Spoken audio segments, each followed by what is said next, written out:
Un tabernáculo más excelente y espiritual, no construido con manos humanas. ¿Dónde entró? En el mismo cielo, a la misma presencia de Dios. No entró con sangre ajena, entró con su propia sangre a expiar tus pecados. Oro para que el Espíritu Santo te permita tener un corazón agradecido en todo tiempo. Mire que el que vive agradecido vive más feliz. Todo pacto, iglesia, todo sentimiento y todo pensamiento de culpa ya no está en ti.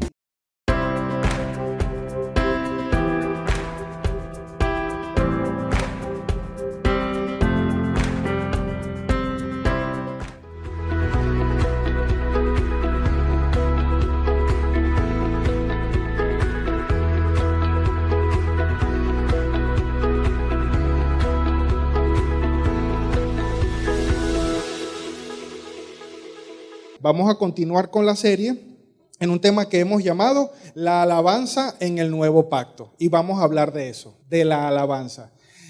Hablar de la alabanza es un tema bastante extenso y uno de los mayores retos que tenemos nosotros los pastores muchas veces es tomar temas tan extensos como estos y poder enmarcarlos y poder enfocarlos en un punto, ¿bien? Porque como dice el apóstol Pablo, es preferible decir un par de palabras entendibles y que se vayan de acá con algo en el corazón que decir un montón de palabras y que no vayan a entender nada, ¿bien? Así que vamos a enmarcar hoy este tema de la alabanza en el nuevo pacto en unos puntos específicos que tal vez pues te parecerán muy interesantes y sé que serán de mucha bendición en tu vida. Quiero comenzar este tema hablando de lo siguiente: la alabanza, o como tal cual la conocemos hoy en día, la alabanza es por la obra de Jesucristo. La alabanza como la conoces actualmente, es decir, lo que acabamos de hacer hace instantes, bien, lo puedes hacer gracias a Jesús.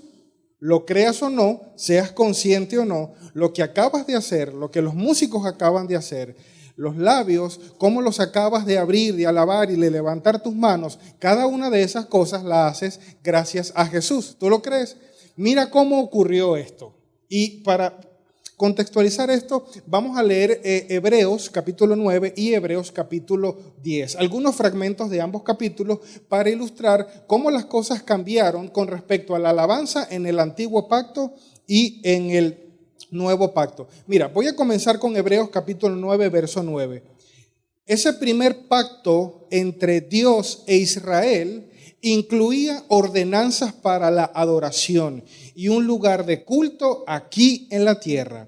Ese tabernáculo estaba formado por 2 salas. Ya vamos a continuar leyendo. Esto es Hebreos, verso 1, verso 2. Bien, verso 1, verso 2, capítulo 9. Mira bien, estas primeras líneas nos dejan ver un par de cosas interesantes. Número 1, antes había normas.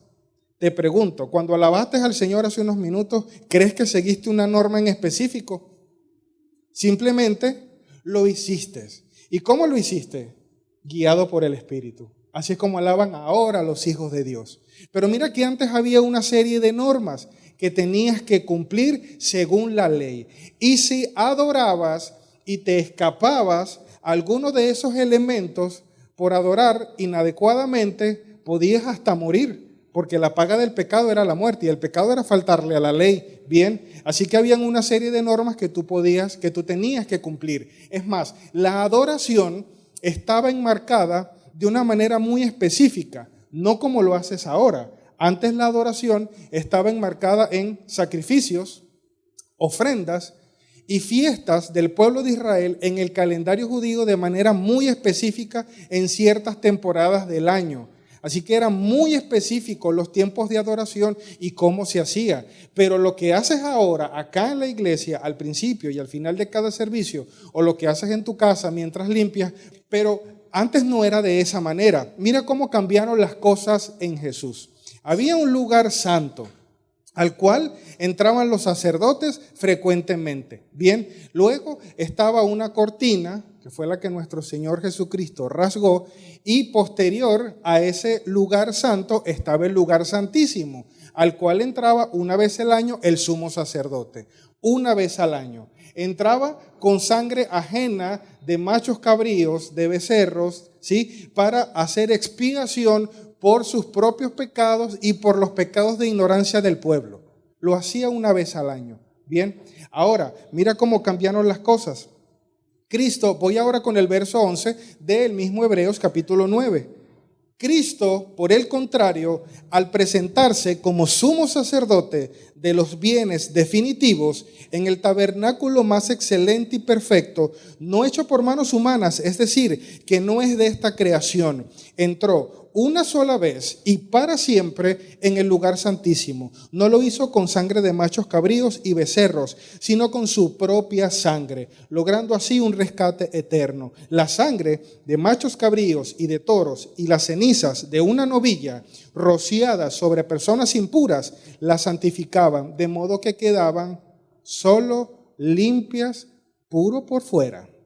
Solo por fuera. Mira cómo era antes de entonces. Y cómo Cristo va cambiando las cosas. Dice que vino un sacerdote, que es nuestro Señor Jesús, el sacerdote de los bienes definitivos. Se refiere a la eternidad, ¿bien? Y dice que entró a un tabernáculo, pero no al tabernáculo en donde entraban los sacerdotes antes. Dice que entró a un tabernáculo más excelente y espiritual, no construido con manos humanas. ¿Dónde entró? En el mismo cielo, a la misma presencia de Dios. No entró con sangre ajena, entró con su propia sangre a expiar tus pecados, ¿bien? Y dice que entró una sola vez y para siempre, a diferencia de los sacerdotes, de los sumos de sacerdotes en la antigüedad, que constantemente tenían que entrar al lugar santo y al lugar santísimo. Dice que Cristo entró una sola vez y para siempre. Cambiaron las cosas, ¿sí? Pero vean que son parecidas. Por eso es que la misma Escritura dice que las cosas pasadas eran una sombra de lo más excelente que vendría. Era como una sombra. Continuamos leyendo. Vamos ahora con el verso 25 del mismo Hebreos capítulo 9. Escucha bien, iglesia. Ni entró en el cielo para ofrecerse vez tras vez, como entra el sumo sacerdote en el lugar santísimo, cada año con sangre ajena.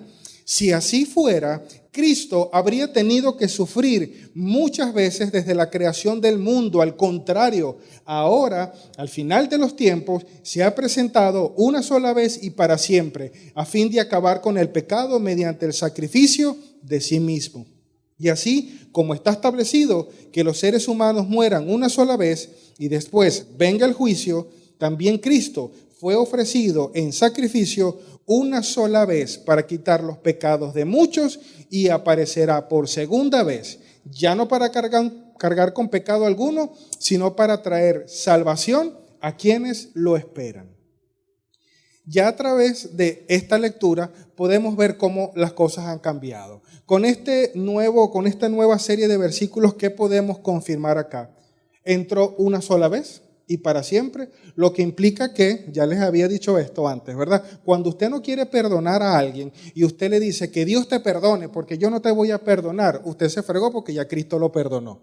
Si usted no lo perdona, no importa, Cristo ya lo perdonó. ¿Por qué? Porque Cristo entró una sola vez y para siempre. Y Cristo pagó por el pecado que cometiste ayer, por el que cometerás hoy y por el que cometerás mañana. Bien.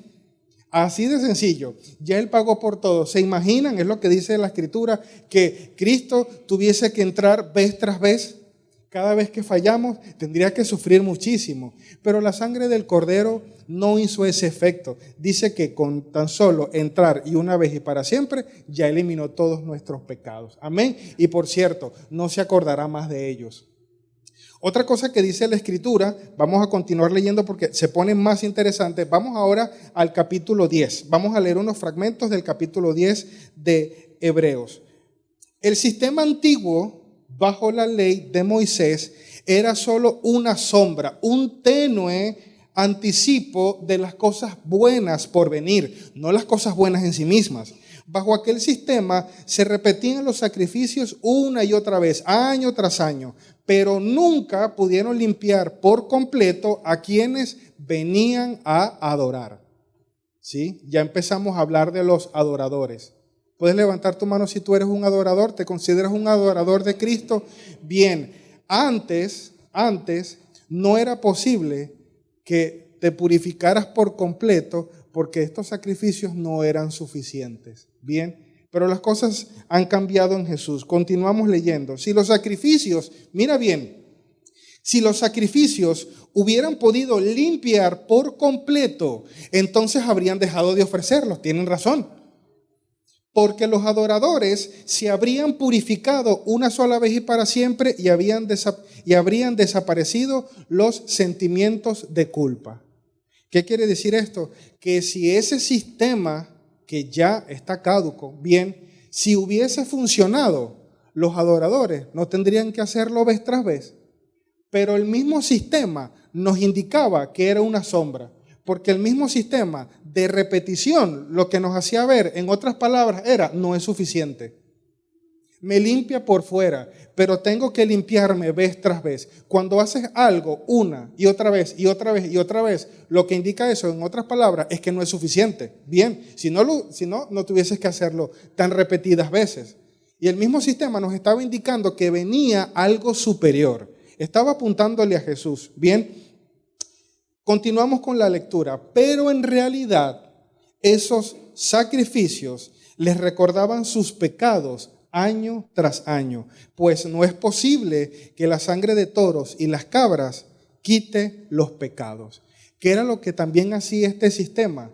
Que cada vez que fueses a expiar tus pecados, lo que hacías era recordar que habías pecado, porque por eso estabas ahí haciendo el sacrificio. Bien, si estabas allí en el templo y estabas ofreciendo un sacrificio, lo que te recordaba era: bien, voy a ser limpio, pero lo que me recuerda es que soy culpable, por eso estoy aquí. Bien, ¿ves cómo eso ya no aplica en tu vida porque no eres culpable? Y mira lo que dice la Escritura, que si ese sistema hubiese funcionado, hubiese desaparecido los sentimientos de culpa de los adoradores. Lo cual en el nuevo pacto, iglesia, todo sentimiento y todo pensamiento de culpa ya no está en ti. Bien, es una de las cosas que tienes que tomar por sentado como una verdad. Adoras al Señor sin ningún tipo de culpa, sin ningún tipo de condenación, bien, porque has sido limpio por la sangre de Jesús. Estuviésemos en este antiguo sistema, tal vez yo te diría: bueno, sí, puede ser que adores con un pensamiento de culpa, pero con la sangre de Cristo, ¿no? Con la sangre de Cristo los adoradores han sido limpios en su totalidad y eternamente, una vez y para siempre. Y puedes adorar con toda tranquilidad, libre de culpa y toda condenación. Vamos a continuar la lectura. Primero, estas son palabras que dijo Cristo en medio de esta situación, expresadas por medio acá del autor. Mira bien, primero, Cristo dijo: no quisiste sacrificios de animales. Cristo hablando a Dios Padre: no quisiste sacrificios de animales, ni ofrendas por el pecado, ni ofrendas quemadas, ni otras ofrendas por el pecado. Tampoco te agradaron todas esas ofrendas, aun cuando la ley de Moisés las exige. Luego dijo: aquí estoy, he venido a hacer tu voluntad. Él anula el primer pacto para que el segundo entre en vigencia, pues la voluntad de Dios fue que el sacrificio del cuerpo de Jesucristo nos hiciera santos una vez y para siempre. Mira que esto es muy interesante, porque otra cosa que es necesario que entiendas es que a través de la sangre de Jesús has sido santificado. Y así te ve el Señor, ¿sabes? Eres santo por la obra de Jesús en la cruz. Mira bien que este tema de la alabanza ya forma parte como hijo de Dios de tu vida y se impregna en cada área de tu vida, ya es parte de ti. La Escritura dice que debemos alabar en todo momento y en todo lugar. Miren que alabar al Señor no tiene nada más que ver con cantar, ¿sí? No solo es cantar al Señor. Y esto es una buena noticia para los que cantan feo como yo, porque puedes alabar al Señor de otras formas, ¿está bien? Hoy vamos a ver cuáles son esas formas. Mira que en la Escritura la palabra alabanza, ¿sí?, la palabra adoración tiene que ver con acción de gracias. Si buscas el original, bien sea en griego, bien sea en hebreo, como quieras, pero buscas el original, vas a encontrar que la palabra alabanza no es más que acción de gracias. Y acción de gracias a Dios puedes hacerla de muchas maneras, no nada más cantando, ¿cierto? Por eso es que cuando el apóstol Pablo se dirige a los tesalonicenses y también a Corintios, vamos primero con Tesalonicenses. Miren lo que les dice en 1 Tesalonicenses capítulo 5 verso 18. Les dice: den gracias a Dios en toda situación, porque esta es su voluntad para ustedes en Cristo Jesús. Y yo veía esto y decía, bueno, den gracias. Así que cada vez que veas en la Escritura, den gracias, puedes tomarlo como alabanza, puedes tomarlo como alabar al Señor. Y cada vez que veas la palabra alabanza, puedes tomarlo como acción de gracias. Es lo mismo, ¿bien? Y lo que está diciendo el apóstol Pablo acá es, alaben en todo tiempo. Cuando dice den gracias en toda situación, es alaben en todo tiempo. No necesariamente tiene que ser con tu voz, ¿bien? Que esa es la buena noticia para nosotros, lo que no cantamos tan bien. Pero puedes hacerlo de otras maneras, ¿bien? Mira lo que le dice, por ejemplo, a Corintios, en el capítulo 10, verso 31. Le dice, en conclusión, ya sea que coman, que beban o hagan cualquier otra cosa, háganlo todo para la gloria del Señor. Lo que está diciendo es, alaben y den gracias a Dios en todo tiempo. Y no necesariamente tiene que ser cantando. ¿Puede ser cantando? Claro que sí, puede ser cantando, pero puede ser también de otra forma. Miren que yo no sé cuántos de ustedes han tenido la experiencia, y si no has tenido la experiencia, oro al Señor para que la tengas muy pronto, de tener ese corazón agradecido por cada detalle. Mire que yo un día en mi transitar en los caminos del Señor, me paré un día en la mañana. Yo no lo planifiqué. Simplemente desperté en la mañana y una de las primeras cosas que hice fue abrir el grifo para lavarme la cara y cepillarme los dientes. Cuando abrí el grifo, que vi que salió agua, dije, Señor, gracias porque aquí sale agua, decía yo.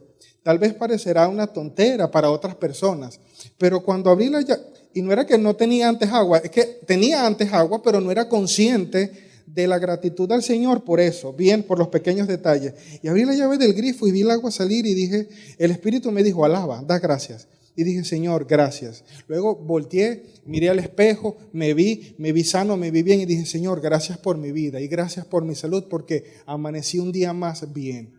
Luego me fui a la cocina. Mire, yo no sé si a ustedes les ha pasado eso, pero es algo que tú no planificas, sino que el Espíritu te lleva a eso, a alabar y agradecer. Luego me fui a la cocina, vi a mi mamá haciendo el café y le dije, Señor, gracias por la vida de mi mamá y por la vida de mi papá, que me paro esta mañana y los estoy viendo con vida y los estoy viendo con salud.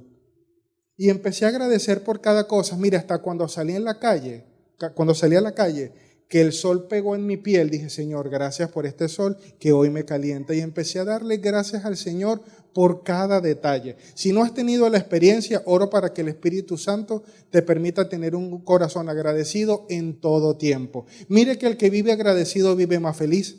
¿Se ha dado cuenta? El que vive sin agradecer vive amargado porque vive quejándose. Porque eso es lo opuesto a vivir agradecido, vivir quejándose, ¿bien? Así que el que vive agradecido vive mejor, vive más feliz y vive más, por cierto. Bien. Mira lo que le dijo entonces a Tesalonicenses y a Corintios. Solo les está invitando a que alaben en todo tiempo y den gracias en todo tiempo. ¿Comieron? Alaben al Señor. ¿Bebieron algo? Denle gracias al Señor. En cualquier otra cosa, denle gloria al Señor. Es la alabanza del corazón. Y lo que está diciendo el apóstol Pablo, ¿sabían que esa es la voluntad de Dios para ustedes? Que lo alaben en todo tiempo. ¿Sabías que esa es parte de la voluntad del Señor? Que alabes al Señor, comas, bebas o hagas cualquier otra cosa, es que vivas tu vida alabando al Señor. Y mira que esto es muy importante. No alabas al Señor para ganarte su favor. Lo alabas porque ya lo has recibido todo de Él. ¿Ves que la Escritura dice, comiste? Alaba al Señor. ¿Qué significa? Que comiste antes. ¿Quién te lo dio? El Señor. Estás alabando después. Ya el Señor te lo dio todo antes. Bien, ¿bebiste algo? Alaba al Señor. No es que alaba para que comas. Alaba para que bebas algo. Alaba para que la situación mejore. No es que porque comes y bebes y el Señor suple todas tus necesidades, es por lo cual alabas al Señor. Es acción de gracias. No es pedir algo, es acción de gracias. Amén. Qué bella es la adoración al Señor. Mira que otra cosa que acá se nos presenta con respecto a la alabanza es que no solamente es acción de gracias y debes hacerlo en todo tiempo, sino que la alabanza es algo espiritual. ¿Por qué? Por la sencilla razón de que tenemos un Dios espiritual. Y la alabanza debe ser principalmente impregnada de dos cosas: La alabanza y la acción de gracias debe ser espiritual y debe ser haga así, desde el corazón. Bien, ¿por qué? Mira lo que dice la Escritura con respecto a esto. Con respecto al corazón, cosas importantes ocurren en el corazón. Mira lo que dice Romanos capítulo 10, verso del 9 al 10. ¿Te recuerdas de esa vez que levantaste tu mano y recibiste a Jesús? ¿Te recuerdas de ese glorioso día? Cuando levantaste tu mano y dijiste, Jesús, te necesito, sé mi Señor, sé mi Salvador. Y Cristo te recibió así con los brazos abiertos y te dio una vida completamente nueva. Te cambió la vestimenta, te puso una ropa de fiesta, te quitó la de luto y te abrazó y te recibió. ¿Te recuerdas de ese día? ¿Sabes cómo lo hiciste? Así como dice Romanos capítulo 10, versos del 9 al 10. Mira bien, que si confiesas con tu boca que Jesús es el Señor y crees en tu corazón que Dios lo levantó de entre los muertos, serás salvo. Porque con el corazón se cree para ser justificado, pero con la boca se confiesa para ser salvo. Aquí hay dos cosas muy interesantes. Confiesas con la boca, pero crees con el corazón. Ese es el principio. Y así comenzó tu vida en Cristo. Confesando con tu boca, pero creyendo con el corazón. Así comenzó tu vida en Jesús. Mira que en un momento de la historia, los israelitas estaban confesando con sus labios, pero el corazón estaba muy lejos de Dios. Y el Señor dice, me interesa que me confieses y me alabes con tus labios, pero se cree con el corazón, iglesia, no se cree con los labios, se cree con el corazón. Con la boca se alaba al Señor, con la boca, pues allí disparamos alabanzas, bien, le damos alabanzas al Señor, palabras de bendición, pero ¿sabes con qué se cree? Con el corazón. En el corazón ocurren muchas cosas importantes. Mira, por ejemplo, aquella vez que Jesús fue a una planta de higuera, no encontró fruto, la maldijo, bien, se retiraron. Luego pasaron y Pedro le dijo, Rabí, mira, la higuera que pues pusiste en maldición se secó desde la raíz. Y ellos estaban sorprendidos. Y Jesús les dijo, ¿se sorprenden por ese tipo de cosas? ¿Se sorprenden porque se secó una higuera cuando no dio fruto? Y le dijo estas palabras, porque de cierto les digo que cualquiera que diga a este monte, quítate de ahí y échate en el mar, su orden se cumplirá, siempre y cuando no dude en el corazón, sino que crea que se cumplirá. Siempre y cuando no dude en el corazón. Hubo una palabra, bien, higuera, sécate de raíz. Pero lo esencial para que eso se cumpliera ocurrió en el corazón. Bien. Mira lo que les dijo a los israelitas. Bien. Mira lo que les dijo a los israelitas.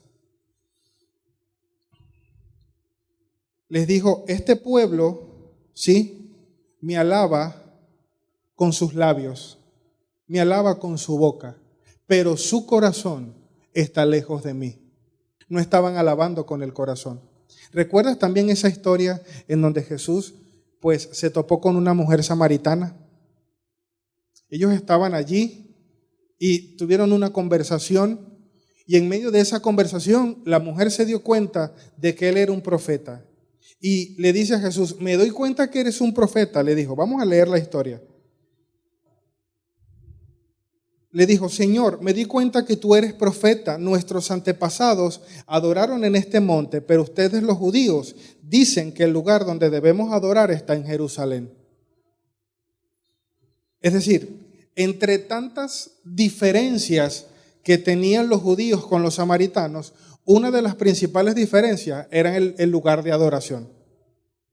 Y esta mujer le dijo esto y Jesús le respondió de la siguiente manera. Le dijo, créeme, mujer, que se acerca la hora que ni en este monte, ni en Jerusalén, es decir, ni donde tú dices, ni donde los judíos dicen, adorarán ustedes al Padre. Ahora ustedes adoran lo que no conocen. Nosotros adoramos lo que conocemos, porque la salvación proviene de los judíos, pero se acerca la hora y ha llegado ya en que los verdaderos adoradores rendirán culto al Padre en espíritu y en verdad, porque así quiere el Padre que sean los que le adoren. Dios es espíritu y quienes lo adoran deben hacerlo en espíritu y en verdad. Dos elementos principales: adoración en espíritu y adoración en verdad. Y cuando el Señor está diciendo adoren en el espíritu, es guiados por el espíritu. Y cuando dice adoración en verdad, es desde el corazón, de donde se cree. Cuando Jesús le dijo estas palabras a esta mujer, de alguna manera nos dijo varias cosas. Primeramente, no hay lugar definido para alabar al Señor. Antes sí. Antes, la adoración, como les comentaba, estaba limitada a tiempos de adoración en fiestas en el calendario judío, estaban enmarcados en ofrendas y estaban enmarcados en sacrificio. Así se adoraba al Señor, así se alababa al Señor, a través de ofrendas, a través de sacrificios o a través de fiestas en el calendario. Si ese día te quedabas dormido y no ibas a la fiesta, no adorabas al Señor, punto. Bien. No podías hacerlo, la adoración era demasiado específica. Y acá en este lugar el Señor le dice, llegará un momento, y ya es ese momento, en donde no adorarán ni allá ni aquí. Es más, adorarán sabiendo quién es su Dios. Ahí el Señor le dice, ustedes no saben a quién adoran, pero llegará el momento en que sí sabrán a quién adoran. Y no solamente no habrá lugar específico y conocerán a quién adoran, sino que también en ese momento lo harán en espíritu y en verdad, porque serán guiados por el Espíritu para adorar. Ya no será por reglas humanas. Cuando el Señor les hizo ese comentario allí a los israelitas, mira cómo continuó la lectura. Quiero continuar eso. Cuando les dijo, este pueblo me alaba con la boca y me honra con los labios, pero su corazón está lejos de mí. ¿Saben qué le continuó diciendo? Le dijo, su adoración no es más que un mandato enseñado por hombres. Por eso me alaban con la boca, pero no con el corazón. Porque su adoración es un mandato de hombre. Está conducido por normas, está conducido por la ley y por hombres. Y no es una adoración que proviene del corazón. Así se alababa antes. Bien, pero ahora tú y yo alabamos con el corazón y alabamos guiados por el Espíritu. Amén.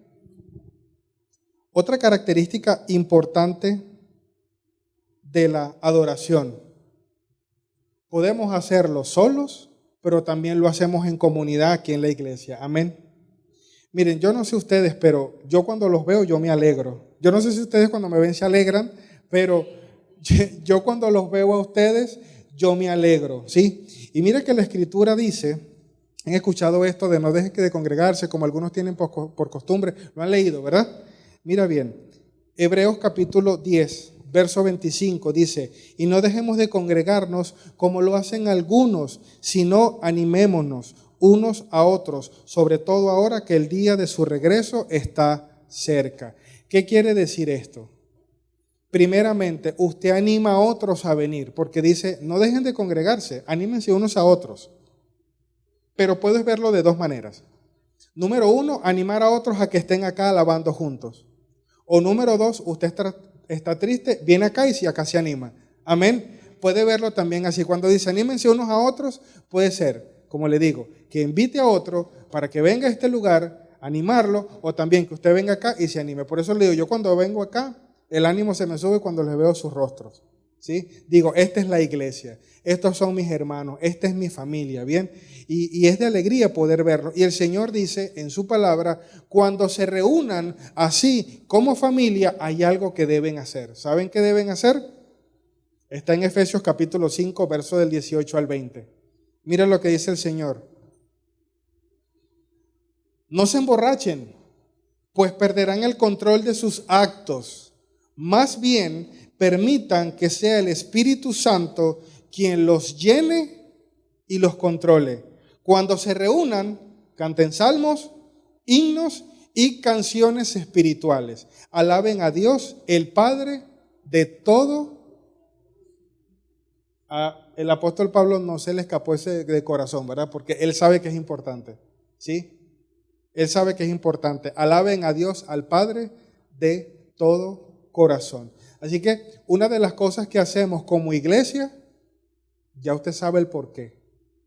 Nos animamos unos a otros, cantamos y damos alabanza al Señor. Ahora, para terminar, ¿sí?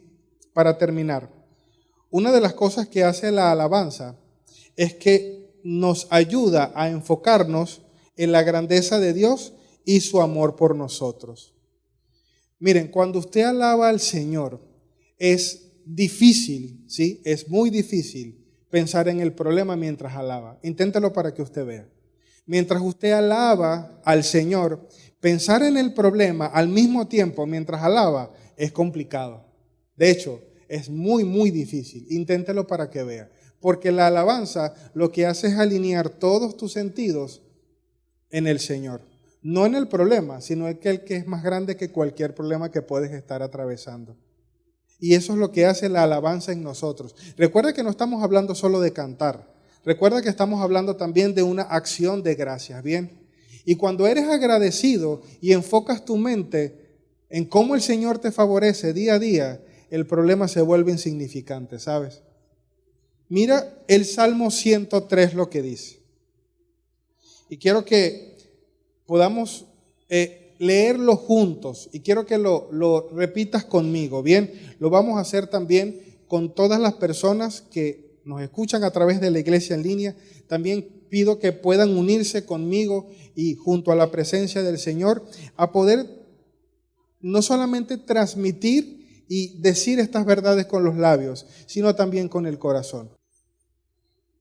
Escucha esto, iglesia. Con todas las fuerzas de mi ser alabaré a mi Dios. Amén. Con todas las fuerzas de mi ser lo alabaré y recordaré sus bondades. Mi Dios me perdonó todo el mal que he hecho. Amén. Me devolvió la salud. Me libró de la muerte. Me llenó de amor y ternura. Mi Dios me da siempre lo mejor. El Señor te hace fuerte como las águilas. Amén.